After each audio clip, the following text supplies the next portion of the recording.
ఓ వేసవి సాయంత్రం పార్కులో చిన్న ప్రపంచం. సూర్యాస్తమయం నెమ్మదిగా ఆకాశాన్ని ఆరెంజ్ కలర్లోకి మారుస్తుంది. చల్లని గాలి చెట్ల మధ్య పార్కులోకి జారుకుంటుంది. చిన్నారుల నవ్వులు, చిట్టి చిట్టి అరుపులు మనసును పులకరిస్తున్నాయి. ముద్దు ముద్దు కుక్క పిల్లలు పిల్లల వెంట తిరుగుతూ ఉన్నాయి. హలో అండి, మీకు సమ్మర్ ఈవినింగ్స్ అంటే ఇష్టమేనా? నాకైతే చాలా ఇష్టం. నేను సాయి కలిసి పార్క్కి వెళ్ళాం. సమ్మర్ హాలిడేస్ అవ్వడంతో పార్క్ అంతా పిల్లలతో నిండిపోయింది. అంతేకాదు, పిల్లల వెంట కుక్క పిల్లలు కూడా ఉన్నాయి.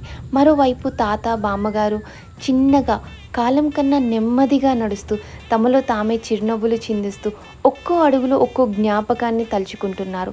మరో మూలలో ఒక ఫ్యామిలీ నేలపై గ్రాస్లో కూర్చొని ఇంటి నుంచి తెచ్చుకున్న భోజనాన్ని చేస్తూ బంధాన్ని పంచుకుంటున్నారు. అక్కడే ఓ జంట మాట్లాడకుండా నడుస్తున్నారు. మాటలు తక్కువే కానీ చూపులతో వారి ప్రేమను ఒకరికొకరు వ్యక్తం చేసుకు నడుస్తూ ఉన్నారు. ఈ చిన్న పార్కులో ప్రతి మూలలో ప్రేమ ఉంది.